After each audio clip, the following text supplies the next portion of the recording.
Okay, how is everybody doing? It's my next phase of the computer project here. Um, I put in the Leon Lee AL version 2 fans, um, three 120s in the front because with the 140s I couldn't fit three. So then I had the 140s sitting around, so I put them up top. Now it looks kind of top heavy and the airflow is a little weird. So I didn't have, and that's a 140 exhaust. So I wouldn't have four 140s all exhausting and only three 120s pulling in, because you want to generally accepted that you want a little positive air pressure. So you need more air coming in than you have exhausting out. And then it'll find its way out of all the holes, but they say that's the best way for dust. Otherwise, it can suck dust in the case. Not sure if that's a real thing because there's another site that tested it and found the dust to be the same no matter what you do. Just clean your computer every once in a while and you're fine. But anyway, it looks weird to me now with the four or the three big ones on top and then three 120s on the front. One thing that's interesting is that when you put 140s on the front, they actually kind of get obscured slightly by some of the frame of the chassis. So the fans are actually wider than the frame. The back one's pretty good. But anyway, I split them here. So I made the front one an intake and then I made the rear two an exhaust, just so I would have four fans going into the case and then three going out. But I'm going to change it. I don't like looking at the side of my video card like this. Plus it's black. It just kind of gets hidden in there. It does not look like a fresh, clean build. So I'm going to change that. I want my vertical mount back. Problem with the vertical mount is now the 140 millimeter air cooler. This cools really well, by the way. The Deep Cool AS5000 or 500 plus, I think it is. It cools really well, and I had an emergency cooling solution because I had a pump die on me. So I grabbed this one because it was cheap. They had it on sale and put it in here, and it cools great. Problem is, I couldn't mount my GPU vertically. So everything's like one thing has to be in place before the other thing, and then before the other thing, the one thing is in place, you have to do something else. And then it's like you work backwards. Well, I work backwards because it's already built. So to make changes, I don't know, it's strange.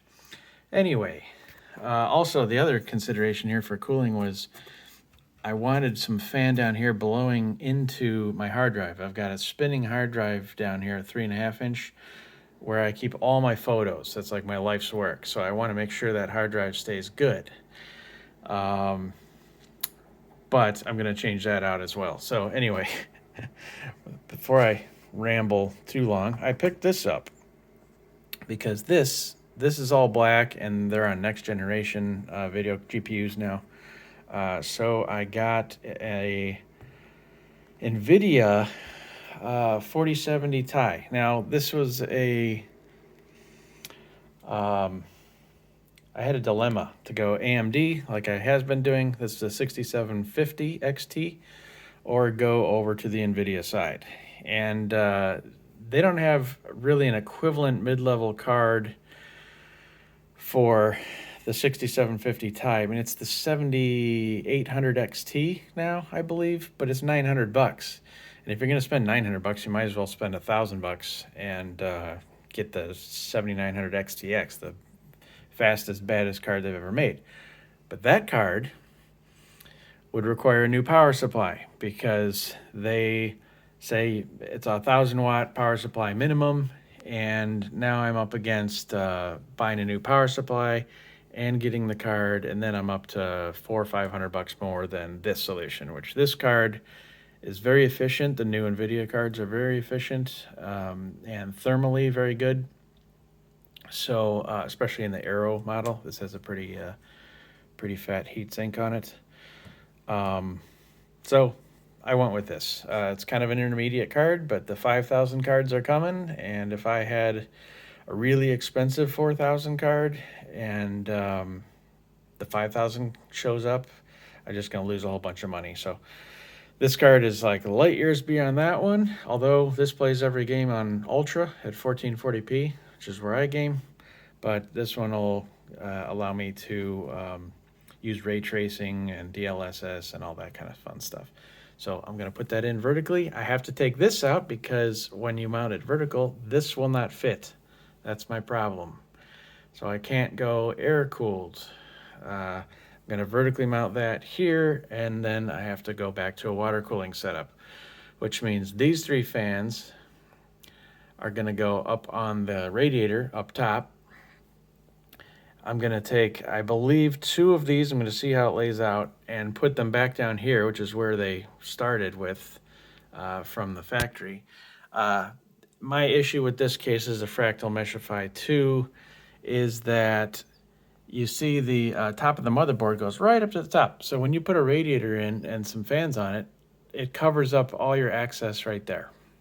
So it's a little tricky to get it in. I mean, it's fine once you have it in there and it's working, but it doesn't give you much room. Like you need just 1 more inch in this case. I know they have an XL version, but I don't want to. I thought about recasing the whole thing and redoing the whole thing, or putting the radiator up here because I do have all this extra room in the front. I could put the radiator here with the fans, and then I'd have to do a reverse flow and blow air out the front.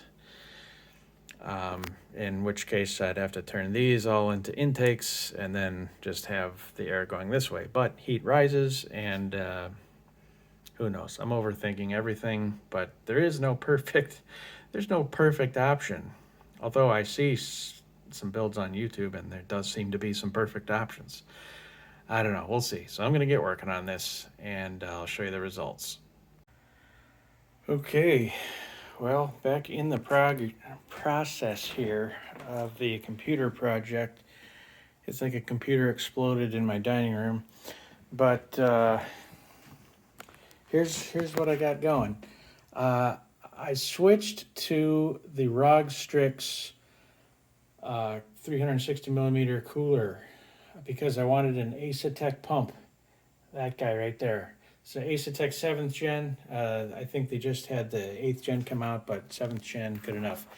They put a 6-year warranty on these because those pumps don't fail. And I've already had a pump fail from Leon Lee because I think Asetek has a bunch of patents on it and other companies can't use them, so, or have to pay them to use them. So anyway, big dilemma was, were the Leon Lee fans going to fit on the radiator? So I brought a screw with me to the store. They said, oh no, that's not the problem. It's not the screws. It's whether the spacing on the holes in the fans would line up. So he said sometimes there can be problems with them all lining up because of the spacing on the Leon Lee fans. They need like just a fraction of a millimeter extra, I guess, to have this joined together design like this. Well, turns out that wasn't true. The fans bolted up fine. The problem actually was the screws. Like I said, and it's not the length or anything, it's the fact that the flange on the screw is too big for this recess in the version 2 fans because the head has to go into the fan. Because the old fans are 25 millimeters thick, the new ones are 28, and the screws are the same size, they just recess the screw. But the flange, it's like a built-in washer kind of thing on the screws for the ROG Strix one do not work. So I had to take apart my old 240 millimeter cooler to get the screws out. But since it was only a 2-fan setup, I had to pull the screws off it, and then I just kind of like skipped a couple, and I tried to skip a couple towards the front, so when I get more of those screws, I can just put them in and I don't have to pull the whole cooler out. Hopefully that makes sense. So the ROG Strix, it uses the AMD backplate, but it replaces the motherboard AMD thing where you only put 2 screws in on the cooler, which I always kind of worried about because it could wobble on there and stuff and not get really good heat conduction. Happy to say the ROG Strix uses the metal backplate for the motherboard, the AMD metal backplate. So you don't have any like bending CPU issues like some of the NVIDIA stuff did. with the plastic backplates, and then it anchors at 4 corners, so it just seems like a much more stable operation. I put some thermal grizzly cryo nut under here. I cleaned everything off really good and put that on, so I got the best conduction I can get. There's a micro USB that connects right here, and it pops in really securely. It's not going to fall out. And then you got your pump header here. So I have a pump header right there, but I want to run the cable up out of the case, pop it out right there, and then connect it so it looks nice and clean. And then my USB, I'm hoping this is long enough. It's got this 9-pin USB 2.0. That's got to get connected down here. So I hope it's long enough to go up and out of the case, down the back, and then pop up and plug in. So just so there's not cables crossing all over the middle of the board here. Anyway, I'm going to carry on and put the video card in. Okay, phase 2 is complete. Graphics drivers are downloaded. I guess the fans on that don't come on until it's doing some work. But there's so many settings on here that you can change. Color options, customizations, all that stuff. But I like just kind of a dim white and blue kind of theme going. Anyway, I'm going to play around with this, and you guys have a good one. Thanks for watching.